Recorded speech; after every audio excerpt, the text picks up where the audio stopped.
All right, nerds, it's that time of the year we're going to be talking about everybody's Spotify rap. I really wanted to do this for a while because I want to keep track of like where I'm at like musically like each year if I change or if I do something really different. And plus, Spotify really don't be showing your previous years for like 2023 and 2022, which is like, dude, why? But, I can't really remember where every year where I was. But it's better to start this video now and to make this probably just like a yearly thing, probably at most. But yeah, got all my raps here ready and to share with you guys, so you guys can just say in the comments that I have really bad, shitty music taste and all the good stuff. So let's start off with my listening time. I have listened to 82,266 minutes this year. That puts me at the top 2% of the listeners worldwide. I don't know if that's a good thing or a bad thing, but it's just, man, when you just listen to music, man, whenever you just like find those catchy songs, you just want to listen to it over and over again. So I'm like 82,000. I'm like, damn. I know one of my previous years I hit like over 100,000. So I'm like 82,000. That's really close. At least I'm still consistent listening to music, I guess. My biggest listening day was on March 23rd with 580 fucking minutes. Damn. What, like, it even says here, where do you find the time? I don't know. I really don't know where I find the fucking time to, like, for one day. That had to be either on a weekend because weekends I don't really be working, but I'm like, what the fuck? A whole day. Either I just been playing whatever's on my playlist or some shit like that. And then I played over 3,699 songs this year. Wow, why do I feel like that number should be a whole lot bigger? Because I've been playing just, excuse me, whatever, just whatever that's on my phone. And then the biggest one, obviously, was the Euphoria from Kendrick Lamar. And I'm literally at the top 0.005% listeners globally. And let me tell you something, that song still hits. The three beat switch hits. Intro hits. Literally, when this came out, I literally tried to rap over it, and now y'all put that song on Aux. I'll be on point. No breath takes at all. Just one deep breath and just hit, bro. Like that diss track just hits every single time. I ain't gonna hold anybody on that, but damn, that was my top song. I'm surprised it's not either one of the weekend songs because I know I've been listening to the fuck out of the weekend. But Euphoria, yeah, that makes so much sense. Oh, I streamed this shit 200 times starting on May 1st. I think, yeah, I'm pretty sure because whenever he released it on YouTube, I replayed it, and then when it was on Spotify, that's when I replayed it more and more and more and like listened to it and like tried to get like the flow, the feel. But now I got that shit handled. But again, I'm gonna like, this is like the best diss track that Kendrick made against Kendrick, or Kendrick made against Drake. Besides Not Like Less, Meet the Grams, and 616 in LA, I prefer Euphoria over all of them. That's just my opinion on that. My top songs are Euphoria by Kendrick, obviously. Like That from Metro, Future, and Kendrick. Probably because I enjoyed the Kendrick verse. Like that verse literally carried that whole song. Besides Metro's P production. Prove It by 21 Savage and Summer Walker. Really valid. That's probably like my favorite song besides red, I think it's like Red Sky and Dark Days, when he goes really hard and sentimental with how he's feeling with 21 Savage. And him going a little bit R&B on this one on the record, I enjoy it. I ain't gonna hold you on that. N95, I'm surprised because I was either playing this, Uniting Grief, Heart Part 6, Mirror. I love those songs from Mr. Morale and the Big Stepper is probably my personal favorite project that Kendrick has ever made so far. Besides, I enjoyed GNX that's came out too, but I still go back to this one. Dancing in the Flames with the Weekends. That one's also valid because I was also either playing this or Timeless back to back because I'm just so fucking hyped for the last project that the Weeknd's ever gonna drop. So just listening to those records is just like, damn, this is gonna be like the last time I'm gonna be enjoying this as like a Weeknd fan. And then I've been through so many different phases, I guess, because in February, Spotify is telling me I've been in my vampire shonen rap phase because I really into Travis Scott, 21 Savage, and Future.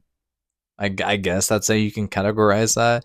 And then March was my rainy day acoustic rock emo rap session where I was all about Josh A, Lil Revive, and Z-Wall. I'm like, I guess. Like, I don't know what the fuck I was going on in March, but I guess Spotify says so or something like that. What the fuck? And May was my bougie, clean rap hip hop moment because I'm on big artists like Kendrick Lamar, Tyler the Creator, and Drake. You know, Drake, this really describes more so on Drake's music than Kendrick Lamar because like that bougie, clean hip hop moment. That's literally what Drake is all about. Just like making like a lot of people just call him a culture vulture because he just dives into different cultures and just makes it into like his version, and it just sounds like really you're getting like this really bougie version that Drake's doing in his way. So that really suits for Drake. I don't know about Tyler and Kendrick. Kendrick is just like they're both really like on top of what they produce on their hip hop rap. And I listened to over 1,086 artists. Man, damn. Damn, what the fuck? I've been going through so many phases. What the fuck? I cannot like if you guys ask me, I cannot list you even like 10. Well, probably if I really think about it, but it's just like, bro, 1,000 is crazy. I don't know who the fuck I was listening to throughout this whole year. And then, of course, not surprised. I got the number one being Kendrick Lamar, and I've been listening to this man for 57 days. Damn. Damn. 57 days. I was listening to Kendrick and like J. Cole back to back, but I did not think I was listening to Kendrick for 57 days. I'm literally his 0.05% fan, and I spent 12,869 minutes together with this man. What the fuck? That can, I mean, I'm not gonna lie because I've been bumping into like Good K, Mad City, Section 80, and fucking Tip of the Butterfly, and I haven't listened to Damn that much. I literally just go through my favorites, and then Mr. Morale all day every day is top beginning and end all day every day. Cannot cannot skip that album. And then my top artists are Kendrick, not surprised. The Weeknd, that one kind of caught me off guard, and then Tyler being number three. I'm like, okay, that makes sense because I think I was listening to more The Weeknd because he announces his album, then Tyler when he announced his album, and that's when I was going on that Tyler hype train. And then Drake being number four, that's just a severe downgrade because I remember he was either 22 or 23. Drake was like my number one guy, and now he's not. Damn. And then I got 21 Savage for number five. I'm kind of surprised, but I'm not really because I haven't been listening to 21 Savage recently. But I guess it was taken from whenever he released his American Dream project. Probably that's why. But I'm not discarding him as saying he's a bad artist. But yeah. And then I was kind of curious about like the other people that I listened to. So I've been trying to go through one by one to find where do I have who.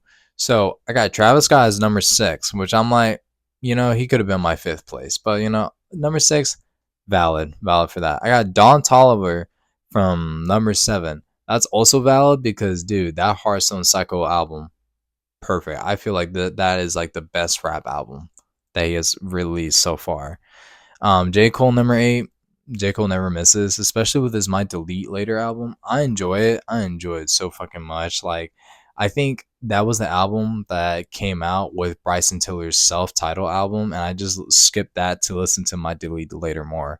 And I got Future for number nine, which really caught me off guard because I'm like, I don't listen to Future like that, but I'm like, remember, oh, it's because he dropped that collab album with both Metro and then his mixtape. And mixtape Pluto is really unique in my opinion because it just goes back to his old sound. And then Tory Lanez for being number 10 is also valid because Tory does hit. And my man needs to get out of jail so he can fucking be on house arrest and just make more music, man. You just gotta make more music, man. And then Metro at 11, that's also valid because Metro just knows how to create such a unique experience with his albums. I do love his heroes and villains. I feel like that's his best work of yet. Besides, you can say a lot, but with 21 Savage or him with Future or the Spider Verse, I feel like heroes and villains best one that he created with like no collabs and ties and everything. It's just him and a bunch of other artists going on his beat. Delta Curry being 12 is also valid because I've been bumping a lot with Taboo, the King of Mischievous South Volume 2 and his deluxe version extended. Really good stuff that he has put out there with it, and I'm really excited to see what more he's gonna be producing. If he's gonna make it was another collab album with him and like Kenny Beats. I think it's Unlocked. I feel like he said something about doing Unlocked 2 pretty soon.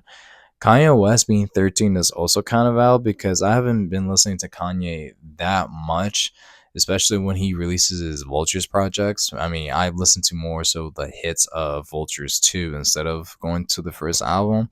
I don't know, but hopefully when he releases his Bully or Vultures 3, I might, sway my little head like, Kanye, he's him. I mean, I love Graduation and My Dark Twisted Fantasy. Yeezus is like kind of like right there, but not really. I gotta like listen to it a couple more times and like, yeah, I fuck with it. And then with 15 being Josh J is also kind of out because I haven't been listening to my main man that much. I haven't been feeling a little bit more emo, just a little bit more hip hoppity. So I go to him to like be more hip hoppity and all that stuff. And then 16 being Joji. I'm like surprised because I don't remember last time I was being fucking sad, but couldn't find what was my 14.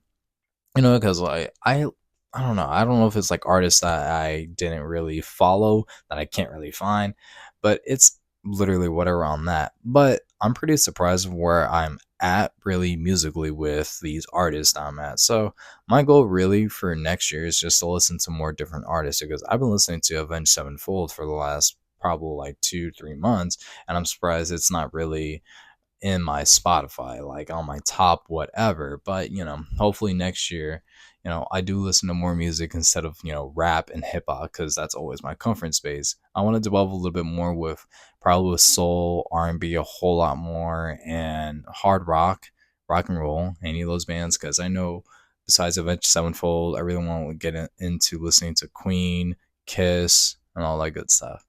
But yeah, let me know what you guys think about your Spotify raps. Let me know who's who, your artists, your songs, and all that. And let me know what you guys think about mine.